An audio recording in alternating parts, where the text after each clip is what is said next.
It is Japan's Strangest Unsolved Mystery.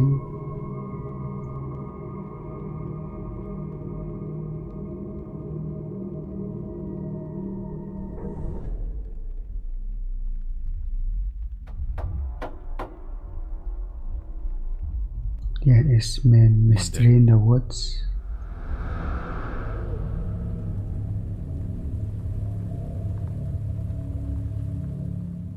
About the forest. In fog. Oh, maybe it's not. the aftermath of one of the most violent storms to hit the area in months. A search helicopter powers through the mist, scouring the region for a pair of hikers from Tokyo who set out the day prior and haven't been seen or heard from since. This hunt has been ongoing for hours, sunlight dwindling as search teams comb every crevice, yet find no trace of anyone around. But as nightfall takes its grip, enveloping the area in complete blackness, suddenly, something strange enters their view. Just south of Mount Asahidake, a crudely constructed, massive SOS sign beckons from a clearing. It's undeniable that the missing hikers have made this, and it's a damn good thing they did, because with conditions like these, finding them otherwise would have been nearly impossible. The team swarms the area, with newfound hope that these hikers just might be hiding nearby. They search and search and search, until finally, they find them.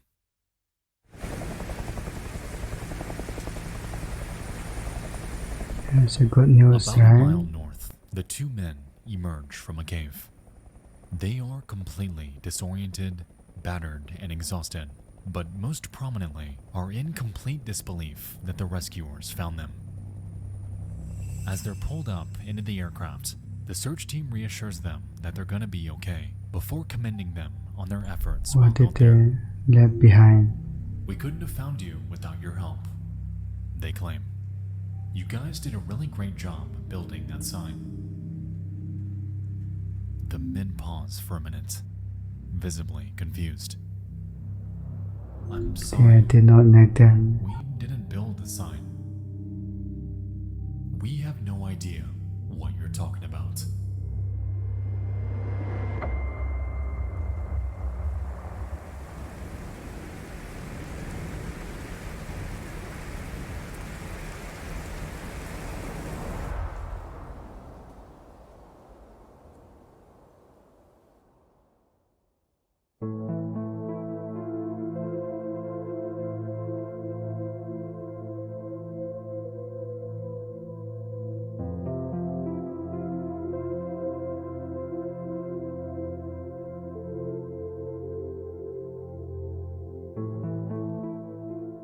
You know, I'll admit, the island of Hokkaido is beautiful. It's a landscape adorned with volcanic mountaintops, trails with serene views, and a multitude of steam vents giving the area an almost dreamlike aesthetic. It's no wonder that it's one of the most popular hiking spots in Japan. Why is he As putting no matter what filter? time of year you go, you're bound to have an experience you'll never forget. From the summit of Mount Asahidake, it was 2.6 miles directly south where the SOS sign awaited. Resting in a relatively flat wetland, it was constructed with 19 cleanly cut birch tree logs, each measuring at around 16 feet long. Interestingly, the deviation down here is considerably longer than the main hiking trail on the mountain, making its existence entirely perplexing. As far as it's known, there are no trails south of this mountain, implying that whoever built it had to have made their diversion from the north. A detour littered with steep cliffs, a dense forest, and even the turbulent Chubetsu River.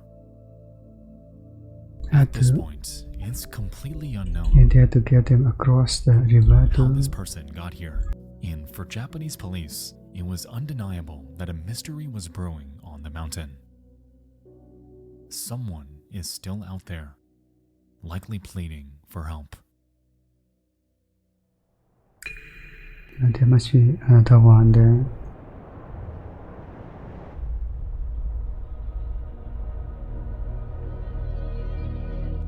One day later, a second team is dispatched to probe the area for any signs of hikers in distress, this time with emphasis on the wetland the sign sits in.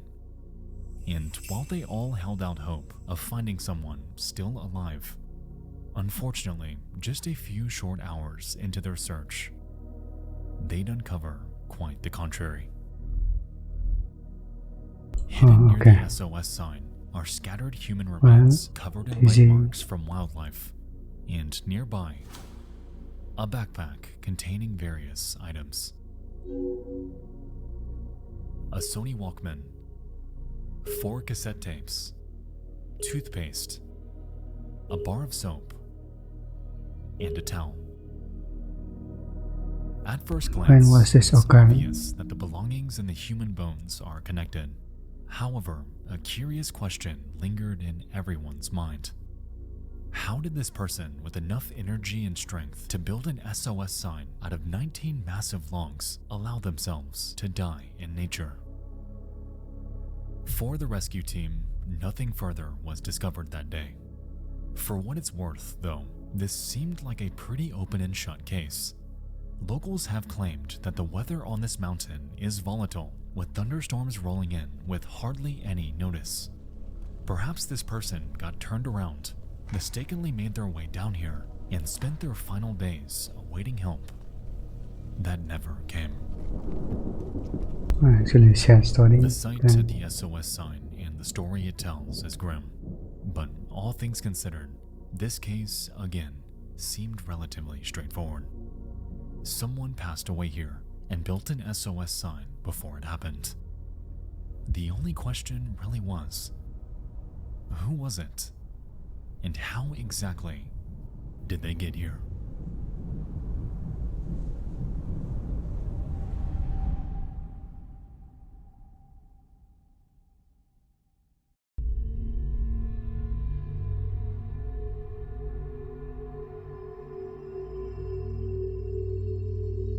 Two days later, 2 days pass, and examiners from the Asahikawa Medical University notify Hokkaido police that the human bones belong to a female. Reportedly, she was about 5 foot 3 inches tall, had type O blood, was somewhere between 20 and 40 years old at the time of her death, carried bone fractures in multiple locations, and died within the span of 1 to 3 years prior. I guess so. Aside from this, there was no further identifying information about her, and effectively, she was consistent.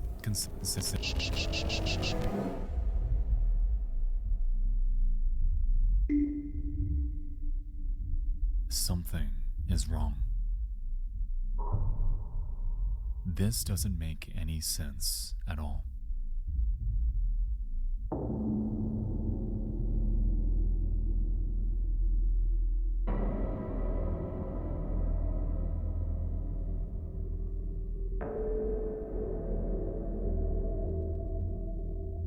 Upon calculating the weight of the SOS logs by utilizing numerous wood weight charts online, I found that 16-foot segments of birchwood weighs anywhere between 150 and 400 pounds each, depending on diameter. Well, Multiply this by the 19 segments this sign is comprised of, and we have a whopping total range no sophisticated one. of 2,850 and 7,600 pounds of total weight making up this sign. So, with this information, we're left to assume that a 5'3" female with fractured bones had the energy and strength to not only cut down 19 massive trees with tools that were never found, but also had the stamina to transport anywhere between 1 and 3 tons of weight, completely by herself. Let's not forget, either, that all of this was done after taking a treacherous 2.6-mile diversion down the south side of the mountain, undoubtedly causing considerable exhaustion from the elements. Maybe she could recover Without on her help, own. constructing this sign alone is an extraordinary feat, a feat that doesn't add up given the context here. So was this person actually alone? Or was there perhaps someone else that died there with her?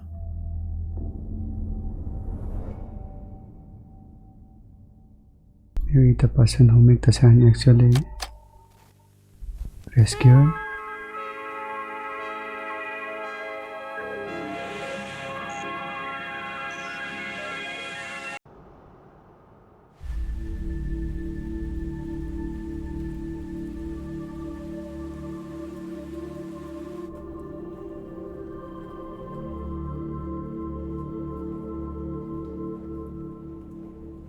It's late at HQ, and investigators are scouring for clues. Of everything they uncovered, the cassette tapes seem to be the most promising lead on uncovering the identity of this woman. And so, they put them in their tape player and begin to listen.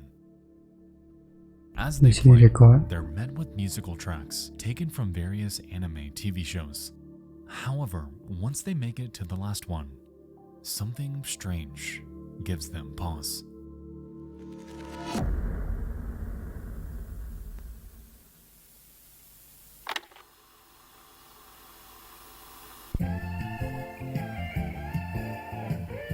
Okay.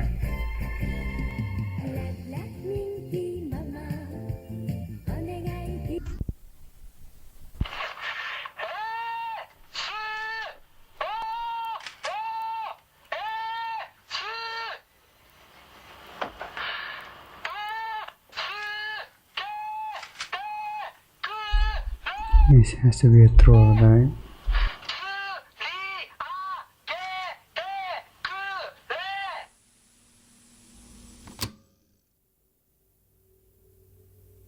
Despite the bones being female, the voice on this recording, clearly in distress, belongs to a man.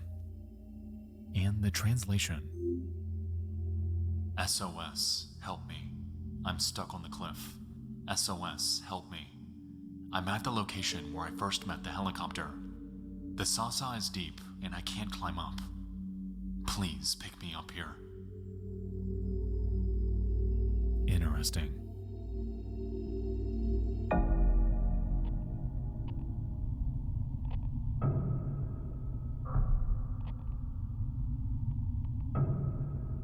Aside from the Interesting. blatant parallels to the SOS sign, I can't help but find it strange that this man uses not a single phrase implying that he's with someone. I don't know about you, but if I were stranded somewhere with another person, I'd plead for someone to help us, because we are the ones stuck here. In this recording, though, it sounds as if he's completely alone, unaware that a female is stranded in the exact same area, almost like, to him, this female doesn't exist. The woman who the bones belong to and the man who the voice belongs to almost exist in a vacuum. Remnants of two people discovered in the exact same spot, completely unaware of the other's existence. The only thing tying them together, an SOS sign nearly impossible for one person to build, and whispers of an agonizing death. A sight of demise that we are years too late with uncovering.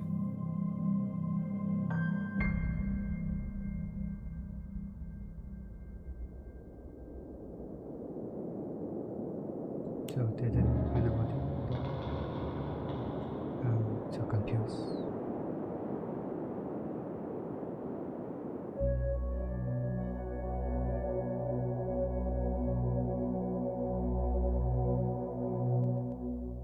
Fascinated by this case, a Japanese reporter named Koyo Abaratani sets out to the site of the SOS sign in search of any clues the police may have overlooked. While uncovering anything new was one hell of a long shot, surprisingly, after they dug through some tree roots, they actually uncovered something. Just 165 feet north of the SOS sign and hidden under foliage was a large hole containing various belongings. 2 cameras, a notebook, and most prominently, a license. This ID belonged to a man named Kenji Iwamura, someone from Kanan City in southern Japan, over 800 miles south. This discovery was massive because for all anyone knew, this was bound to be their guy. I mean, this had to have been the voice on the recording, right? And of course, this man must have been associated in some capacity with the female bones found at the same site. While she may be, up to this point, still unidentified, at the very least, those investigating this case finally had a name. Did he cannibalize? Kenji Iwamura.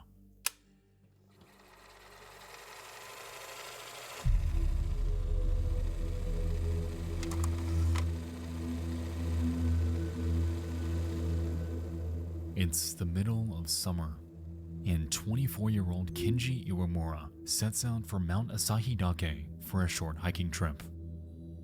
He arrives at a small mountain lodge at the base of the summit and only plans to be there for a couple nights. Later on, he informs the hotel owner that he's embarking on a hike, ignoring warnings of a storm that would hit the area that night. Hesitant, the owner agrees, and so Kenji sets off from the hotel lobby and embarks into the great unknown.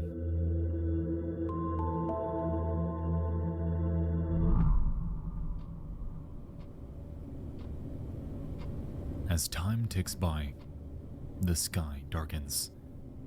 The hotel owner becoming increasingly anxious and with no way to contact him to confirm how he's faring in this unstable weather. Hours pass without a word from him. The storm comes and goes. The clock approaches. Days pass without a word from him. Weeks come and go. Kenji Iwamura never turned up. He was never seen again. What's the actual backstory? With the discovery of Kenji's ID, police were certain that they'd crack this case. Reportedly, determining gender from bone fragments isn't always accurate, and for all they knew, they had to belong to him. From here, they tracked down and contacted Kenji's family, believing that this was the final piece of verification they needed to close this case. Their confidence was at an all-time high, catalyzed by his parents later claiming that he was an avid fan of anime and that the backpack they uncovered indeed belonged to him. And so, at last, the police played the cassette tape for them, certain that they'd recognize the voice of their son. And as fate would have it, Not the sun. by the grace of God, they didn't recognize this voice at all. Well, They have no idea who this person is. the guy took the identity of someone. With no evidence of foul play, Hokkaido police, bizarrely, continued to run with their theory that this sign was built by Kenji Iwamura. They cast aside the consensus about the bones, the lack of identification with the voice, and simply ran with it.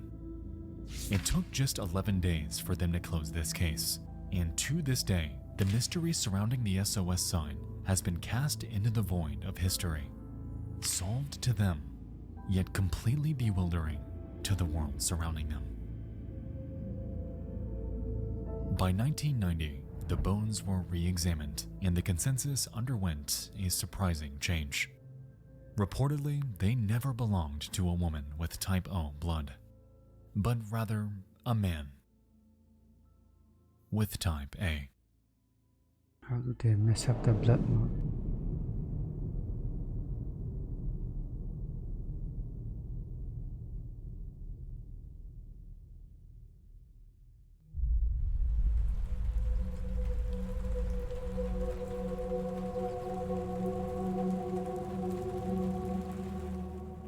the hell were the bones suddenly reclassified? Who was the man recorded on Kenji's tapes? How were these massive trees carried and placed by just one person? And how were these trees chopped down at all? Taking a broader look at the landscape, we've established that the site of the SOS sign was reached by a diversion from the main Mount Asahidake trail. As we've seen, though, multiple hikers have done this. So how have they all made the exact same mistake? So as it turns out, there's an incredibly confusing landmark on the mountain. It's a boulder called Safe Rock, and it's typically used by climbers to orient themselves on their trek, as once you encounter it, you're required to take a right turn to continue your journey to the peak. Bizarrely, however, there sits another identically shaped boulder right next to Safe Rock, called Fake Safe Rock. Unlike the former, using Easily trolled by a boulder. this one as a guide diverts hikers to the much more dangerous south side of the mountain. Terrain littered with steep cliffs and intense grades filled with a specific type of bamboo, known locally as sasa. In recent years, Fake Safe Rock has been marked with a rope to signal that you shouldn't follow it. However, to this day, hikers often misinterpret it for the Why can't they just say don't go right? actual Safe Rock, adding even further confusion to an already disorienting situation. I'm sure you're Who actually put this up? finding this convoluted as I'm explaining it to you. Now imagine if you were faced with this dilemma while exhausted, in the wild, and completely alone. To this day, it's believed that both the Tokyo hikers and Kenji Iwamura made this mistake, leaving them both to be stranded and completely helpless. So with this in mind, let's go forth and entertain the idea that Kenji Iwamura was the only one involved here. Let's just say that everything belongs to and was done by no one but him. He's the guy. So it went a little something like this.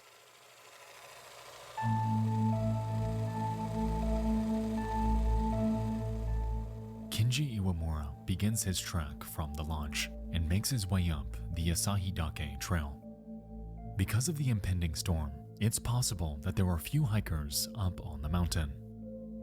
He makes his journey all the way up before the sky darkens and dense fog rolls in. He encounters the fake Safe Rock, confusing it for the real one, and makes a right turn, leading him south. As the day bleeds by, he begins to panic, the sky darkening as his psyche becomes ever more anxious. He recognizes not a single thing about the path he's on, and it becomes rapidly clear to him that he's venturing nowhere near the summit. Completely turned around and with no other choice, he continues, following some semblance of a path, even though it's only heading down. Is he heading back to camp? Are there any towns in this direction? Where exactly is he going? As hours pass, he becomes more panicked and begins screaming for help, for anyone to hear him. He falls off a cliff on the way down and breaks 2 bones, and so, in immense distress, pulls out his Sony Walkman to record an SOS message and later plays it on repeat to save himself from damaging his voice.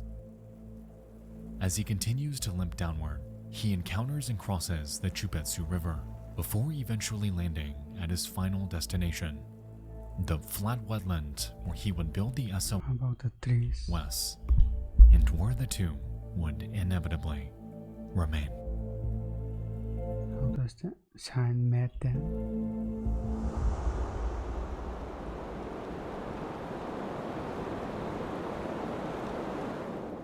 You know, on the surface, this theory makes sense.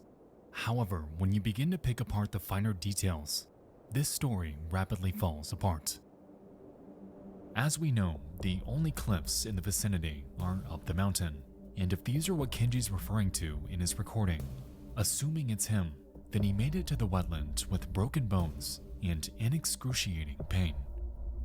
Even if we give him the benefit of the doubt and say that he had every tool in the world, building a sign of this scale would take immense effort for just one person. It's been said that something like this would take 2 days to construct for someone healthy. So how in the world did Kenji do this while critically injured? There was no axe ever found. And why would he have one on a mountain hike anyway?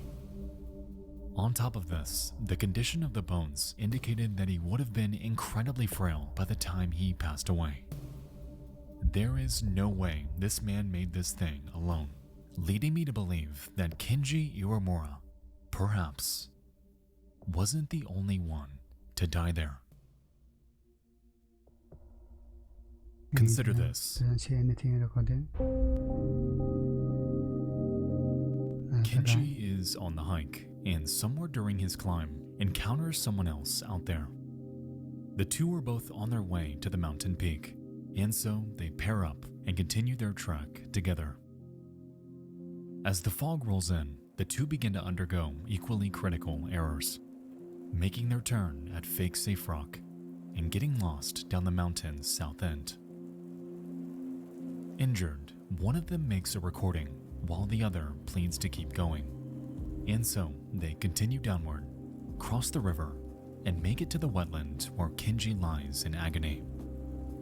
It's possible that this other hiker, for some reason, had an axe, and over the next few days, made this sign with incredibly limited help from Kenji. Kenji knows he can't go any further, though, and so, in a final fit of desperation, the other hiker grabs a handful of supplies and takes off to find them help. And he never came In a back. way, this could explain why police never found an axe. This could explain why the voice on the recording wasn't Kenji. And this, potentially, could explain how this sign was even made in the first place. The human body can go 3 days without water, and perhaps this unknown person used their last in a final push for rescue. At the end of it all, though, they would never make it and instead would die a slow death. Surrounded But where are the bones? by darkness, by wilderness, and in a forest, completely abandoned.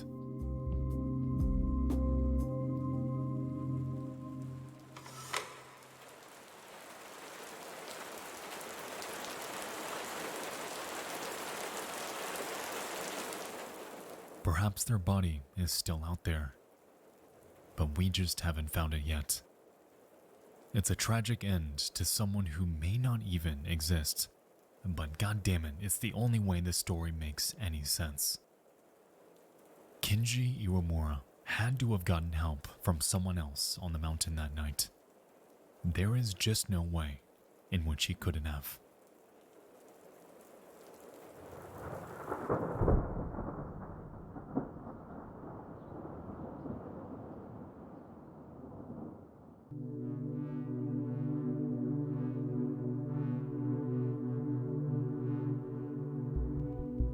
I refuse to believe that there was just one person on Mount Asahidake that night. The circumstances are just too extraordinary for one to pull this off alone. The broken bones, the stranger on the tape, the rapid closure, someone migrating literal tons of weight after vital injuries. Everything about this conflicts with the reality of the situation we've been given. These theories, as far-fetched as they are the only way this makes any sense in my brain. And even then, I'm still assuming that someone had an axe, assuming that an entire second person was there, and assuming that this other person died and was never found elsewhere on the mountain. No matter which way we approach this, nothing makes sense without drawing vectors to things that may or may not have happened. And to me, that's what makes this incident so incredibly perplexing. The man on the recording never stated that he was with someone. And even if we assume that Kenji wasn't alone, the only way this story makes any sort of sense, it's almost like the two of them never even knew the other existed. It's like two people encountered the exact same spot, just on completely different timelines.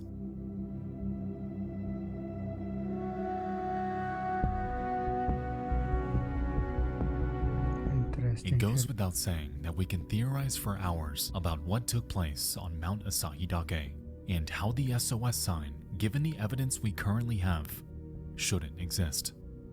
But out of everything, the one detail that haunts me most about this is the simple fact that at the end of everything, the police have never formally identified the bones as belonging to Kenji.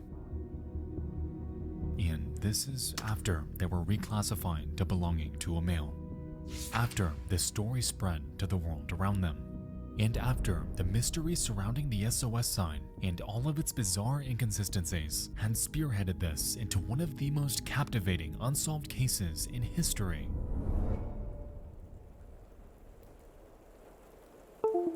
There has never been an official answer as to who the bones belong to. And to this day, nobody knows when the SOS sign was made and who in the world built it. Maybe it's made by multiple people. Okay, best of editing the people with the artistic stuff right there.